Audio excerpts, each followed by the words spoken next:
So Uber has shown us the future it wants for employment.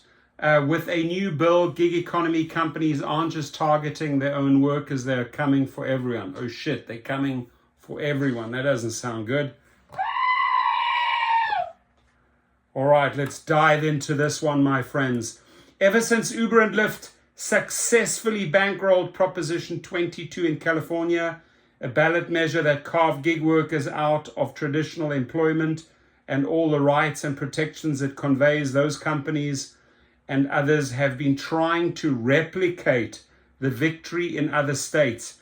They followed a similar model in each place, crafting legislation or ballot measures that would deem rideshare and delivery drivers exempt from employee status, but purport to offer them other benefits. Now Uber and Lyft and a coalition of large corporations are expanding their quest to rope off their workers from labor laws, and it's dramatically more ambitious. With the backing of the Coalition for Workforce Innovation, a lobbying group made up of not just app companies, but household names like Google, Kroger, and Target, Democratic Republican Henry Cuellar and Republican reps Elise Stefanik and Michelle Steele introduced legislation, the Workers' Flexibility and Choice Act, in late July that wouldn't just help Uber and Lyft treat their drivers as independent contractors, but exempt virtually any American worker from minimum wage and overtime protections. Oh my Lord. This federal foray goes far beyond the state level bargains these companies had attempted to eke out. The legislation would deem any worker who signed so-called worker flexibility agreement to be an independent contractor for the purposes of the Fair Labor Standards Act, which requires employers to pay minimum wage and overtime. This bill would dramatically upend labor standards, said Brian Chen, senior staff attorney at the National Employment Law Project. The bill is unlikely to become law anytime soon. It hasn't even been assigned to a committee yet, but these companies have now shown the hand they ultimately hope to play.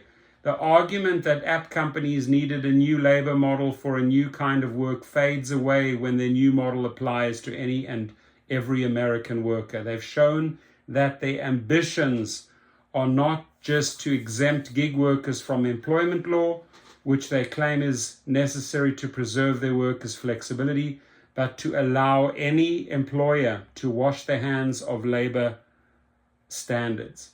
Compared to what the companies were trying to broker in state legislators, the Cuellar bill is very, very different and much more ambitious, said Marshall Steinbaum, assistant professor of economics at the University of Utah.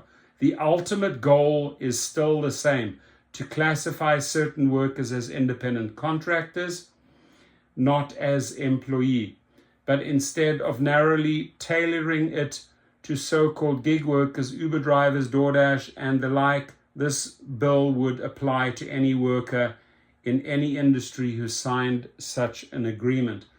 Any employer to the private sector could embrace this model, said Vina Dubal, law professor at the University of California, Hastings. This is everyone. This is literally anyone. And there would be a clear incentive for companies to make use of it.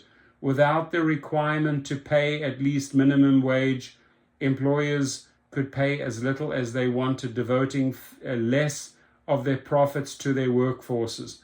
Without overtime requirements, they could force their workers to put in longer hours without having to pay them anything extra. Serious? While these agreements were the bill to become law, might at first be most prevalent in low-wage service sector work, where workers already have little power to push back against restrictive working conditions and where wage theft runs rampant, they almost certainly won't stay there. They would be an attractive option for any employer, including more professional or managerial style jobs. Essentially, then the bill would run roughshod over a core right American workers enjoy, which is guaranteed wage. a certain amount they would have to be paid per hour, with more when they put in over 40 hours a week. That right was won after decades of intense and often militant labor organizing and activism, which resulted in the Fair Labor Standards Act in 1938. The law was meant to ensure that working brought in some modicum of pay and that employers would have a disincentive to push workers to put in extremely long hours by making them pay extra if they did. The rationale for labor standards is to prevent a race to the bottom, Steinbaum said. The Kula bill would undermine the entire basis of labor regulation, which is to create floors under which labor standards cannot fall. It's sad to see that Uber and these companies are getting themselves behind this. Instead of those floors, the world envisioned by gig economy companies would rely on something more akin to a worker beware standard. The worker flexibility agreements would have to be knowingly and voluntarily entered into to be valid according to the bill. But to see that as fair or even feasible, you have to assume that workers have the power to reject contracts they don't like. The idea that the labor relationship is a relationship of equals who bargain over the details of a contract is false, Steinbaum said. Other kinds of contracts that are detrimental to workers' rights, such as waivers to the right to join a class action lawsuit, mandatory arbitration clauses, and non-compete agreements, have still proliferated despite workers having the ostensible chance to walk away before signing them. We know empirically that people do not read employment contracts, do not feel they can go to the employers and change any terms of their contract, Dubal said. A few workers who might have the clout to change the terms of the agreement individually are those who are most in demand and already paid at high levels, to whom minimum wages and overtime laws mean little anyway, not the workers who rely on those rights to guarantee their livelihoods. And even if an employee stuck his neck out and refused to sign a flexibility agreement, he would likely find himself at a disadvantage compared to those who did sign. An employer could simply pass him over for someone else who would willingly sign such an agreement. Worryingly, the bill also stipulates that it would supersede state employment regulation. Up until now, companies like Uber and Lyft have been lobbying federal regulators to adopt laxer standards for determining who is and isn't an employee. But those regulations would still have left stricter state rules in place. Some states, such as Massachusetts and California, have more rigorous standards to determine who can be classified as independent contractors, but those standards would no longer apply to anyone who signed a worker flexibility agreement, subjecting them instead to the new federal carve-out only.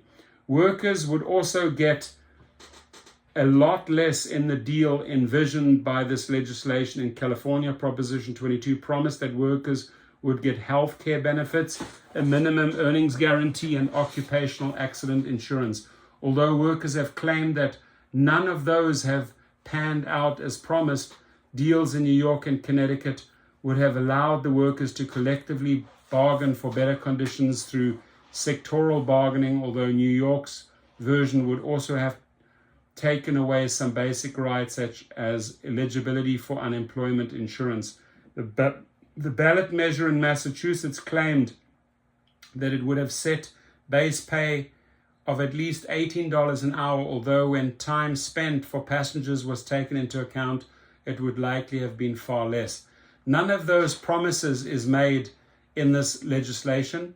In exchange for signing a worker flexibility agreement, a worker is assured that she will have some protection, such as the right to be free from discrimination and harassment, and to take unpaid family and medical leave, act leave. The flexibility agreements also have to give workers the ability to reject offers without incurring any retaliation, as well as the ability to work for other companies concurrently. But while Uber and Lyft already claim that drivers can reject rides, that's not how it operates in practice, Dubal said. Instead, the companies use incentives to entice and coerce workers into taking rides at the times the companies want them to work. Meanwhile, the retaliation can't happen for the duration of the worker flexibility agreement, but Chen noted that the app companies could set them to expire every 2 weeks, essentially dodging that requirement. These arrangements then offer workers a pittance in exchange for foregoing a core labor right. If people are seeking better conditions or greater flexibility at work, Chen noted, they don't need these agreements. It's called a union contract, he said. There's no need to create the specific mechanism whereby individual workers have to negotiate with their employers case by case by case. Uber and Lyft may have set their sights on federal legislation because the state-level gambit isn't working out the way they had hoped. Their most high-profile state-level efforts have all stalled out. Proposition 22 is on hold after a California judge ruled that it was unconstitutional last August. A draft version of legislation in New York leaked to Bloomberg, and the ensuing backlash ensured that the bill died before the end of the legislation session. And in June, a Massachusetts court threw out the proposed ballot measure for violating state law. But it's clear the companies aren't deterred and in fact are setting their sights higher than ever. A decade ago, they campaigned for a specific carve-out for their own workers and then moved on to all platform-based work. It's been getting bigger and bigger, and finally there's no constraint, Chen said. It's just all jobs, essentially. So, ouch. Pain. Pain, pain, pain. So they're not succeeding in Massachusetts. They're not succeeding in York. So basically working with politicians to try and introduce bills that really, really screw drivers over and workers in general, right? So there you have it. I'll leave the link if you want to read it. Please be safe out there.